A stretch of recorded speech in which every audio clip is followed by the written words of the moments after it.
And so you are looking towards the future when this conference will be the past. So it is appropriate that my talk will be about the relationship between the past and the future.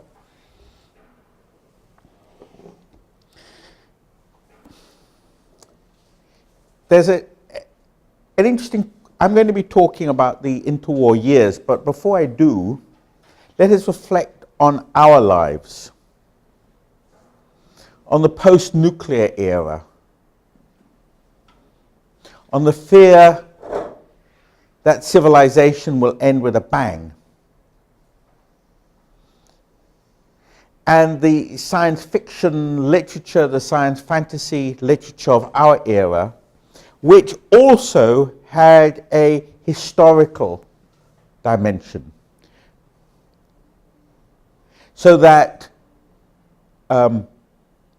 Cat's Cradle, which dealt with the bombing of Dresden, was used as to point out that there were pasts which were horrific as well as futures in the post-war era.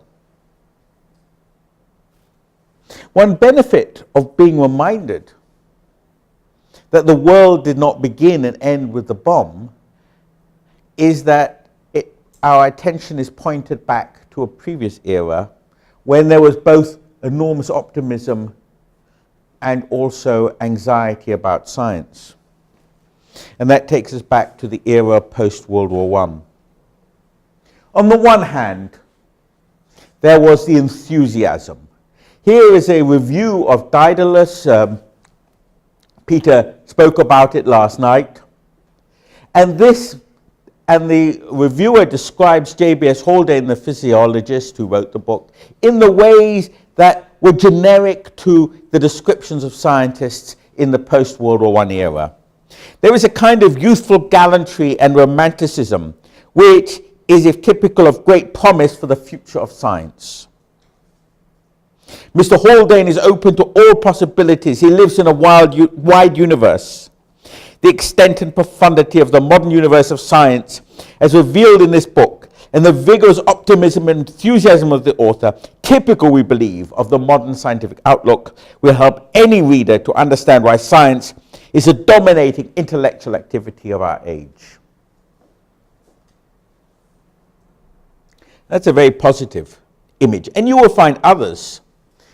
Calvin Coolidge, the American president, welcomed the American Association for Advancement of Science meeting in January 1925.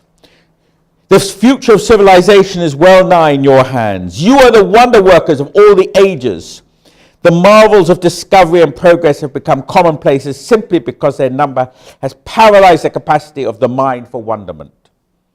Those of us who represent social organization and political institutions look upon you with a feeling that includes much of awe and something of fear. As we ask ourselves, to what revolution you will next require us to adapt our scheme of human relations? This is not quite positive. This is, I think, the origin of what will be the Chicago Century of Progress Exposition in 1931. Science discovers, industry applies, and man conforms. And Coolidge is saying, to what do you want us to conform?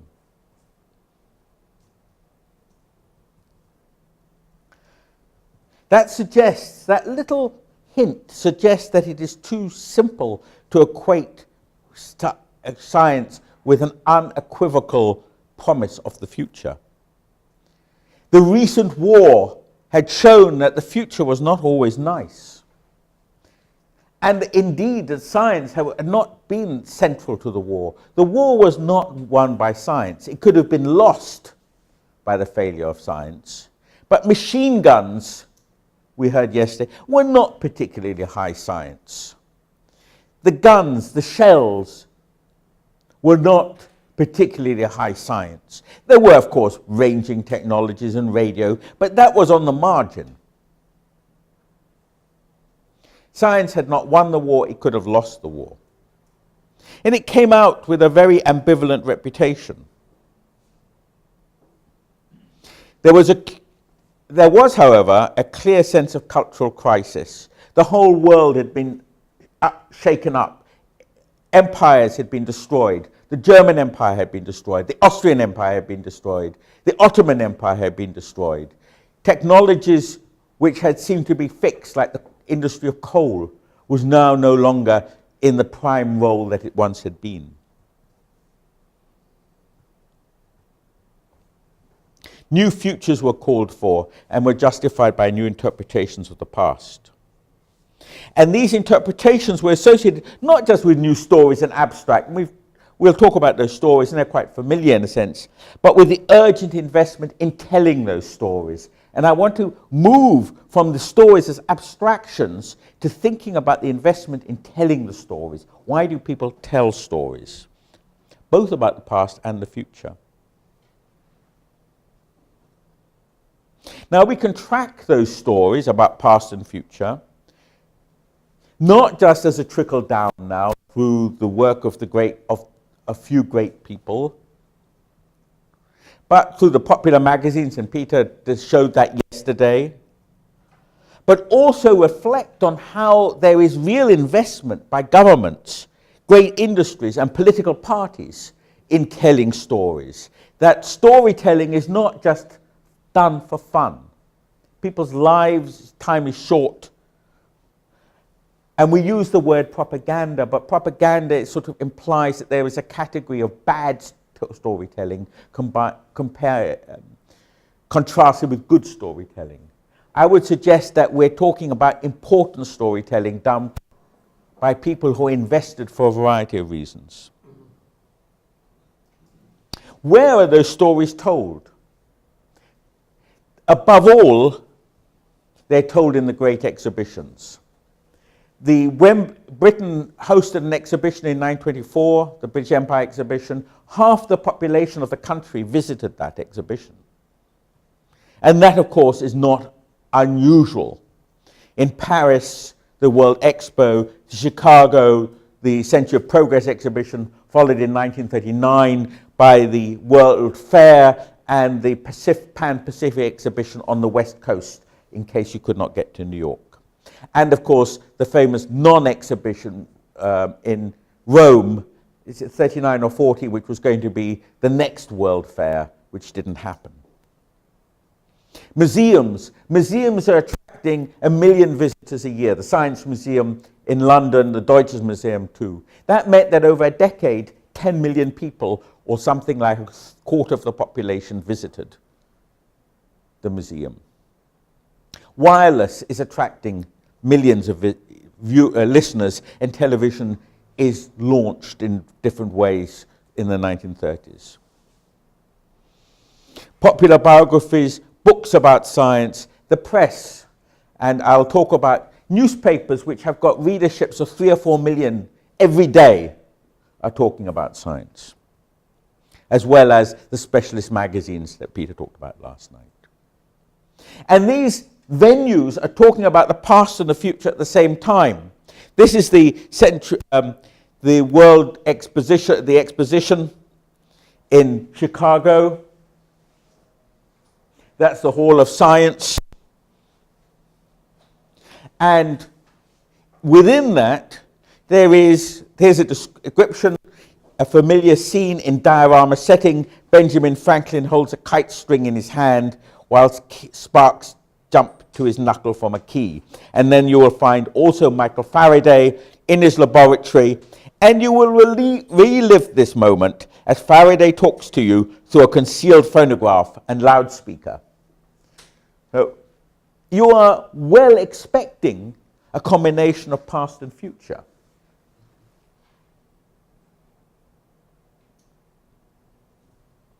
There are many possible and used. If you think in Italy, Volta and Marconi, used very specifically by the fascist regime. In Germany, Paracelsus, during the Second World War, in 1943, there was a huge celebration of Paracelsus. In fact, there are two. There's one in 41 and 43, and there's a famous movie made by Pabst about Paracelsus. There's capitalism, the New York World's Fair, in which each of the great buildings was sponsored by a different company. These tend to be very positive. I'm going to talk much of the time now about Britain, where the ambivalent, which is a very interesting case where the ambivalence shines through. Maybe the reason why you should hear about Britain is not because you have so many people from history of science in England, thanks to Holmes' happy time there, but because in England the ambivalence, which is generic and experienced everywhere, is particularly visible. The country had come out of a war not hating the Germans. Very dramatic that the memory of World War I is of hating war.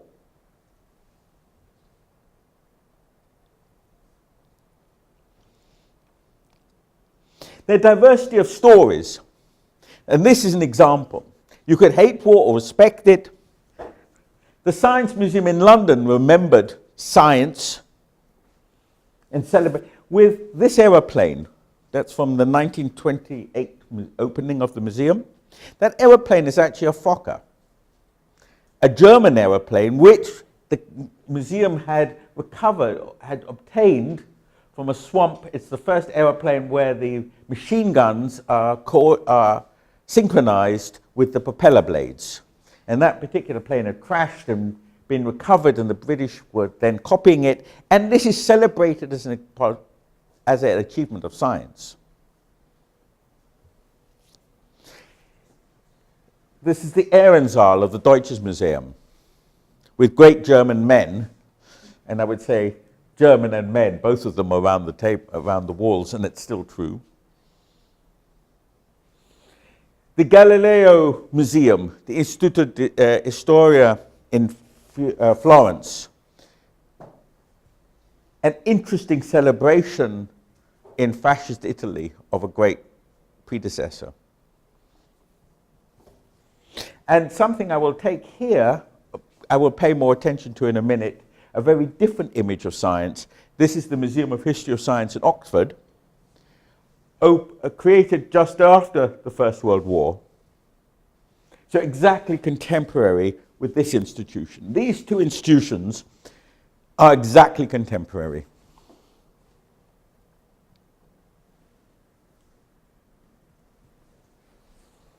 Americans warn us, and the American secondary literature reminds us that we need to interpret these sort of stories in the light not just of the wonderful positive image, chemical industry supported by pure science sustains the production of man's necessities, but that this book, as Andrew Ede has shown, was written to counter the bad story which everybody knew, which is poison gas.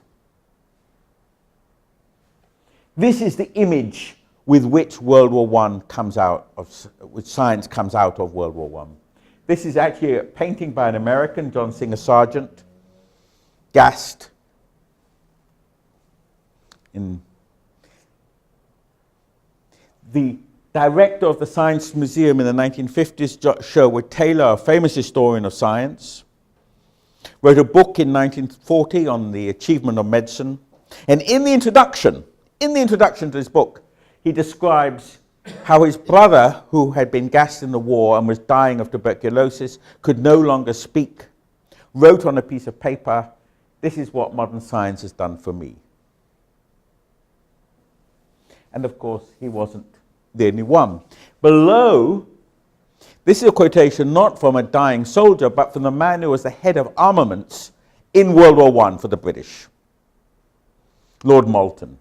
And Lord Moulton gives the so-called Reed Lecture in 1919. This is the same lecture, incidentally, where C.P. Snow, 40 years later, will talk about the two cultures. So this is and what does Lord Moulton say?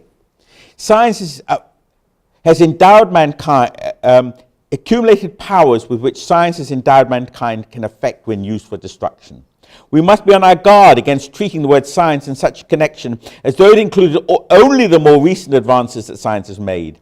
Her old and new gifts alike have made that contribution. So this is nice and positive. But then we find out they introduced the use of asphyxiating gas and all the tortures of so-called chemical warfare.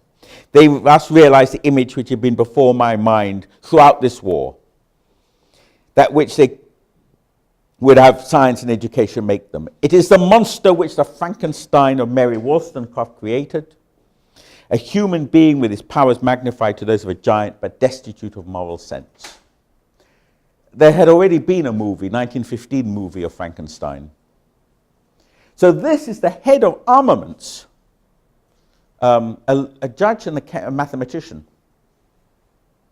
worrying about the outcome, the consequence of the war. And of course, in 1925, the use of poison gas is forbidden. And this sense of taboo, the sense that science can be abused through the use of gas, is something of political significance up to our time very clearly. And we think about the recent debate, things both in Iraq and in Syria. This is an Evening Standard newspaper, a mass market London paper, urchin humanity, pulling a little trolley with the wonders of the cine camera. This is a gramophone. This lady, Minerva, is holding a shell, and on the shell it says poison gas. The guise of civilization. This is from the Daily Mirror newspaper of 1925. Daily Mirror newspaper is reaching 4 million people every day. So 4 million people are reading this, and it's on the front page. Headline, Destructive Science. And it reports on the British Association for the Advancement of Science. Is scientific, and it is this, the one we have not seen any mention. And the author, I should say, is a very interesting man who signed himself WM, which was William Morris, and he actually becomes very concerned about the rise of Hitler in the 30s. But now in 1925, he asks, is scientific discovery destined to destroy mankind? And it is applied science that matters to the average man. He's never heard of the last century, may never have heard the names of last century's pioneers, investigators. He sees and knows about electric light. Now, you might say, well, that is mass market newspapers. In 1924-25, there is an exhibition mounted in the Wembley. As I mentioned, half the population of Britain goes to it. And within that, there is an exhibit mounted by London's Royal Society on pure science. They've been asked to organize it. It's at the Heart, specifically on pure science. And associated with that exhibit is a book, Phases of Science, by essays with leading people, including one by Aston, who has just been developing the mass spectrometer. And he writes an essay about Einstein. And at the end of the essay about Einstein, and all this nice pure science, and the phase of science is only about pure science, he has this quote: should the research worker of the future discover some means of releasing this energy, that's E equals mc squared, in a form which can be employed, the human race will have at its command powers beyond the dreams of human fiction, of science fiction. But the remote possibility must always be considered that the energy once liberated will be completely uncontrollable and by its intense violence detonate all neighboring substances. In this event, the whole of the hydrogen on the earth might be transformed at once, and the success of the experiment published at large to the universe as a new star. So here we have a sense of science, pure science, being a beautiful little island, and I would use a metaphor for you which is exactly appropriate. For those who've read Lord of the Rings by Tolkien, who is an exact contemporary, Tolkien describes an elf land where the travelers who are going to go off to go destroy the ring spend some happy time. And there's a sense that around it are the forces of danger and evil, but they have to be confronted. And Pure Science has the same sense. That it's a wonderful book of intellectual gamesmanship and exciting concepts, but here we have a sense that just on the outside, just out of sight, there are dangers.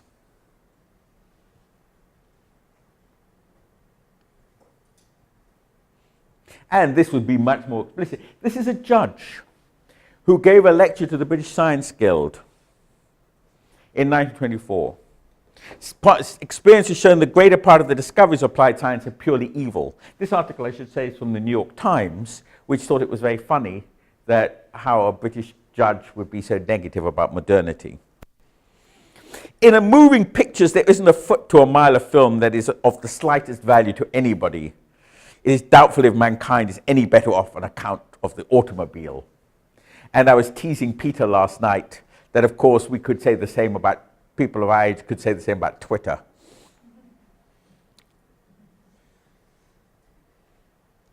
Right, let's come now to the response. One response is humanism, that actually we have to treat science as part of human culture. As part of that, we will go back to a more innocent period, and we will create museums of scientific instruments with beautiful instruments like that, which is in the Museum of History of Science in Oxford. In the very town where poison gas, Brigadier Hartley at the other end of town is developing poison gas. Hartley was the head of the British poison gas enterprise. At the other side of town, you can go and visit the Museum of History of Science, where you will never see anything about poison gas.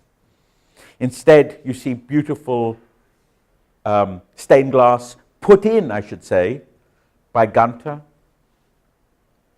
and beautiful instruments like this.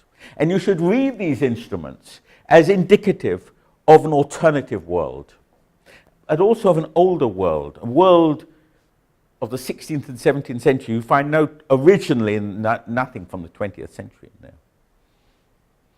The brother of the man who gave this collection, I should say, Evans, Arthur Evans, pioneered Knossos, was the archaeologist who at that time was digging up Knossos in Crete and finding a land of idyllic, which he constructed, of peacefulness and friendship and beauty.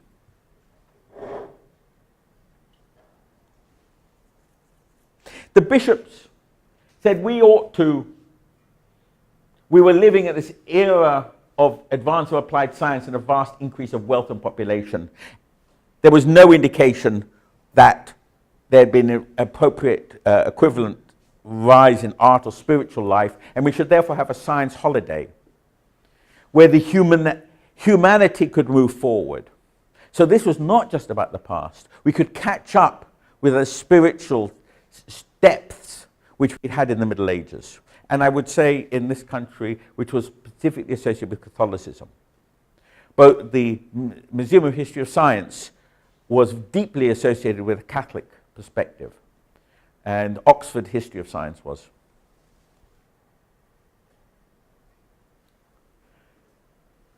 Of course, when the 1930s appear, gas becomes more a memory, but unemployment becomes more real.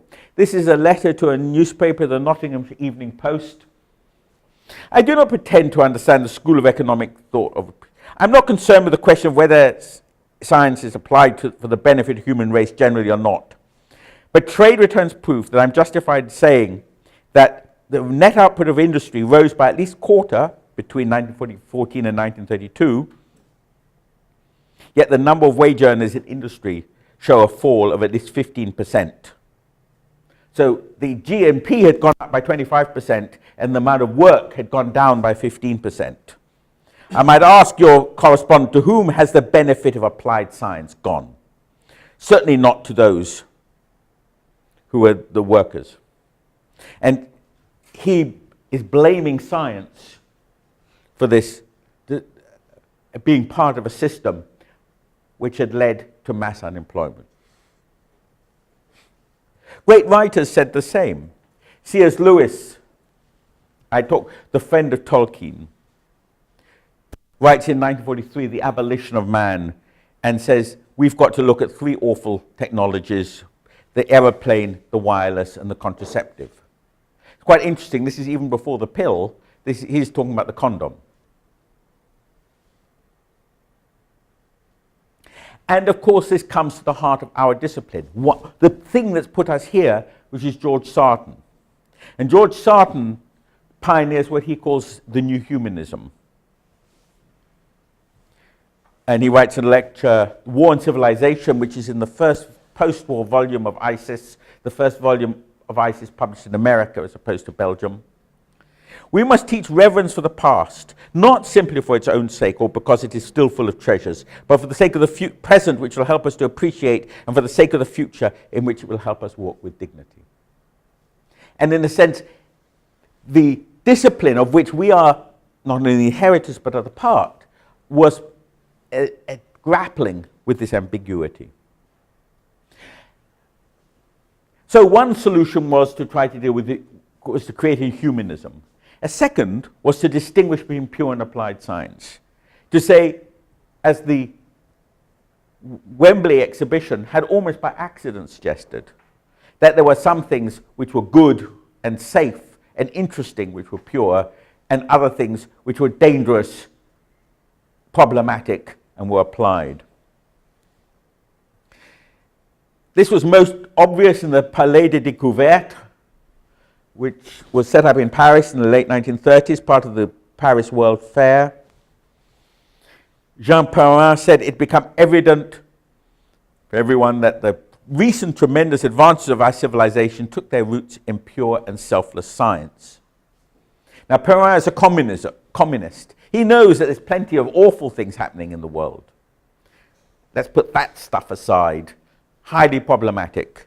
And on the other hand, on this side is pure and selfless science. And if you go to the Palais, you will see the scientific principles.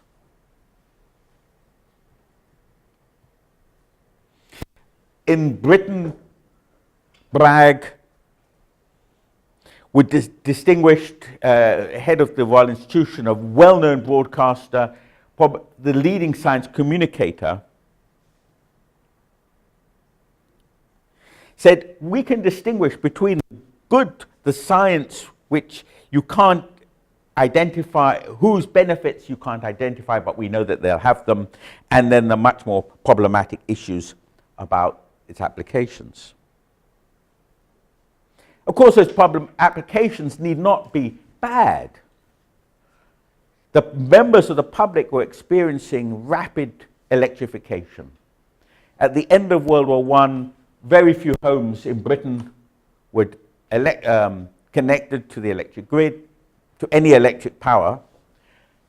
Between 1931 and 1939, the proportion of homes goes from less than a third of homes are connected to electricity in 1930. By 1939, almost 70%.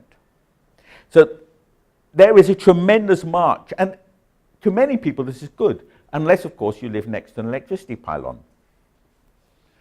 And these pylons become themselves an issue, a major area of controversy.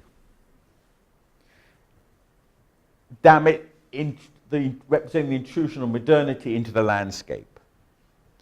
And I go back to the Lord of the Rings, and there's a lot of this, and Lord of the Rings is about the mythological British landscape, and untouched by electricity pylons.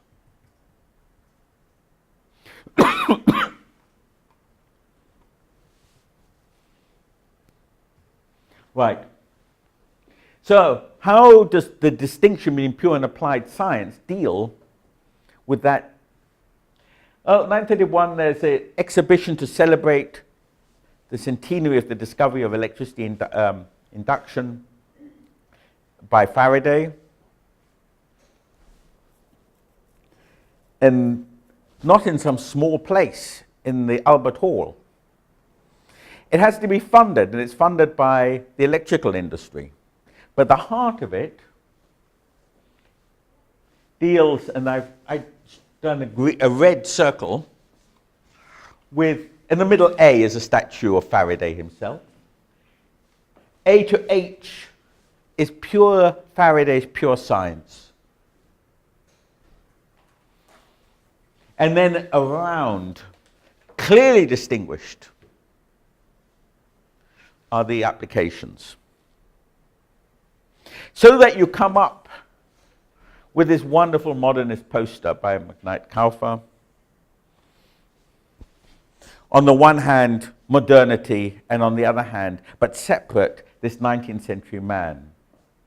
And I think I go back to saying that here we're dealing with big issues. We're not telling stories about either the past or the future for the fun of it.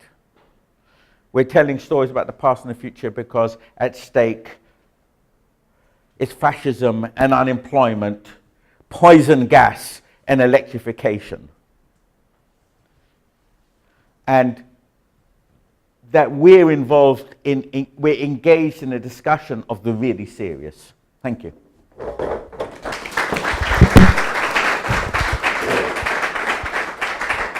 Thank you very much, Robert. We have a little more than 10 minutes for discussion. So, any comments? Yes.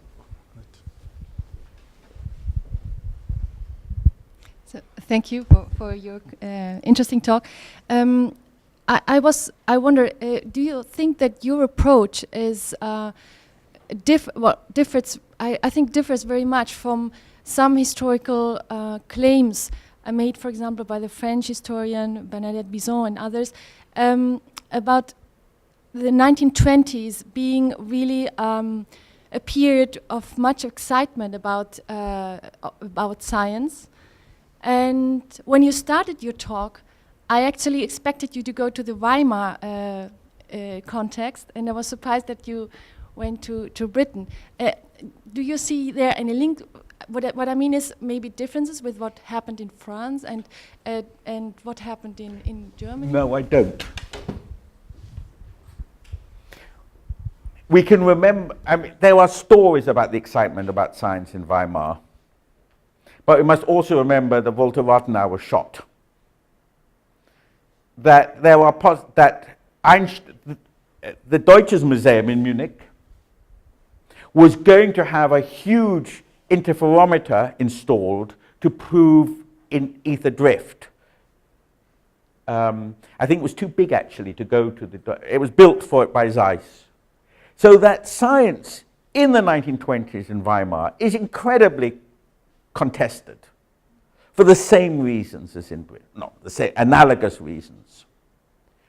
Now we can tell stories about the positive approach, you know, but I think we need to remember how contested these things were. That in Germany in the 1920s, one of the first outcomes of the rise of the Hitler regime is that Mr. Lief and Neue Deutsche Heilkunde is introduced. That is what it's called New German Medicine, but actually it's Old German Medicine and German traditional therapeutics.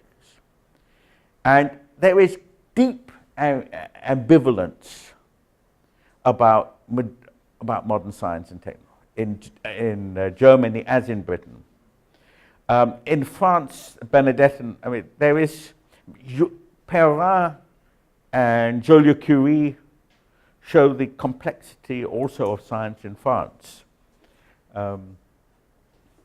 But we are, in a sense, lucky that in England there isn't so much noise from from the great political events that we can see some of the things happening in science more easily. But I think there are parallels. Yeah. Sorry. Thanks a lot for your talk and for this account of the creation, if you want, of the separation between pure science and applied science in this context of post-First World War. What strikes me is that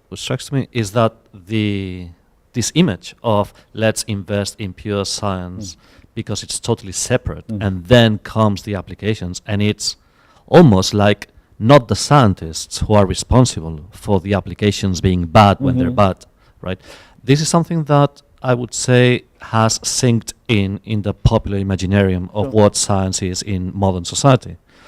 And I was wondering, you know, you move away from the context of post-First World War. Even you could say, okay, Second World War with the atomic Mm. bomb, the whole, Mm. the same thing repeats itself Absolutely. with the atomic bomb. But I would say after 1960, Mm. and certainly after the fall of the Mauer, Mm. of the Berlin Wall, how is that shifting? Yeah.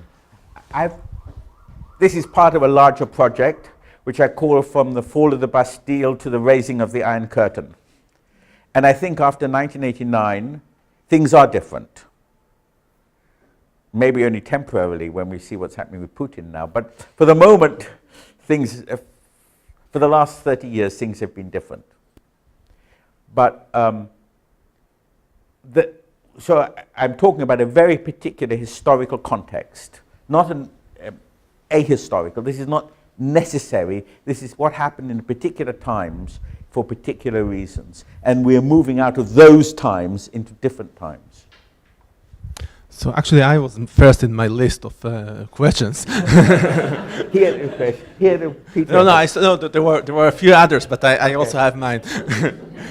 So I go with the same question of the pure the appearance of the pure applied, because these are not new categories in the 1920s.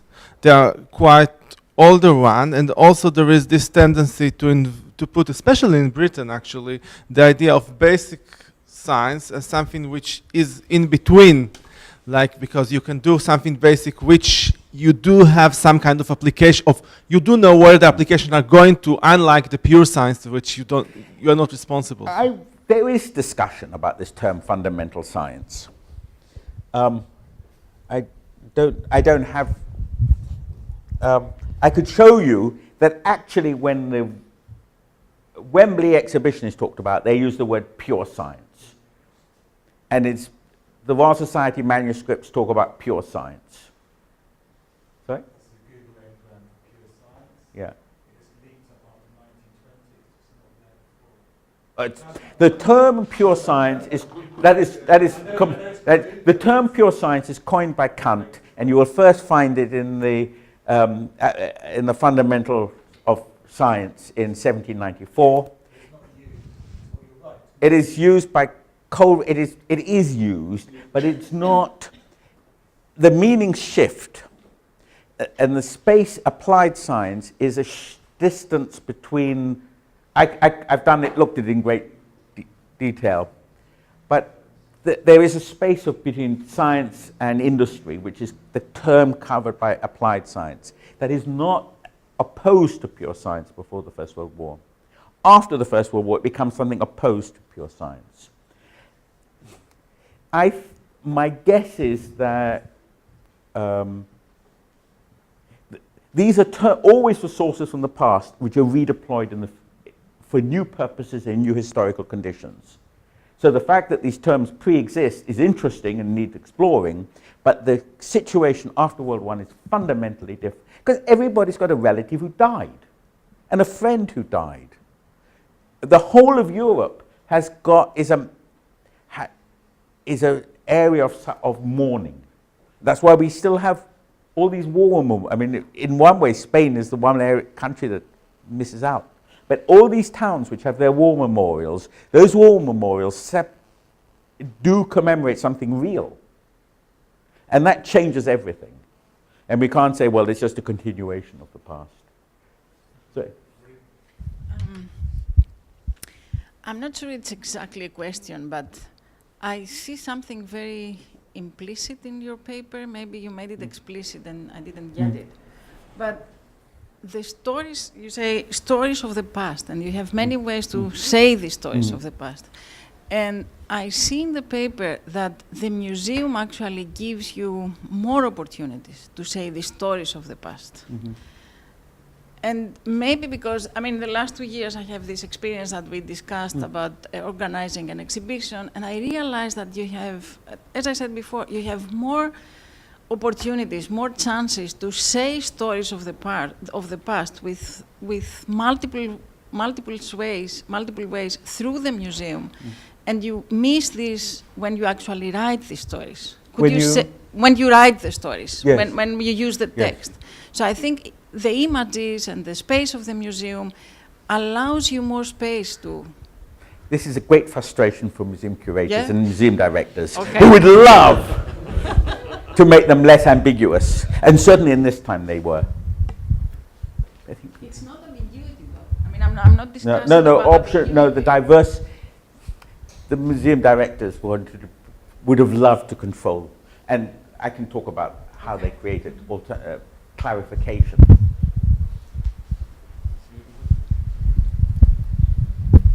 Yeah, thanks, Robert. That was a wonderful talk. I think, but I've got one or two observations that kind of flesh out some of the things you were talking about. Because I was thinking of the magazines where I showed that the amount of discussion of weapons and so on was quite small, but it is there. And remember that Discovery, which was supposed to be part of that the humanization of science, its first year has several war-based, and there are complaints about that. As you, certainly in the 30s, of course, the fear of poison gas is huge. Wells pushes it, and also remember, it's not just poison gas, but germ warfare is being seriously talked about already, and things to come has the world devastated not just by gas, but by germs. That's right. And in the period immediately before when war actually breaks out, there are novels which predict literally millions and millions and millions of deaths due to poison gas. Yeah, really apocalyptic, total wiping out of civilization, not by nuclear bombs, but by poison gas. So there are a lot of strands going on there. And certainly A.M. Lowe, who we've been talking about so much, he's very much aware that there is that negative side there. He doesn't cover it up. He accepts that it's there. He also says you'll never get rid of it either, because that's human nature. And we must be aware that the science will always be used in that way as well as the beneficial ways he wants to stress. So there's a tightrope being walked, I think, there by the people who are trying to present the more positive image without whitewashing it completely. I don't know whether you can and there were institutions. The British invest hugely in germ warfare at the beginning of World War II, thinking the Germans will do much more than in fact they were going to. So I guess that most of you would like your coffee, and it's time to finish this session. So thank you, Robert, and thank you again to Maria. I think it was a very interesting session.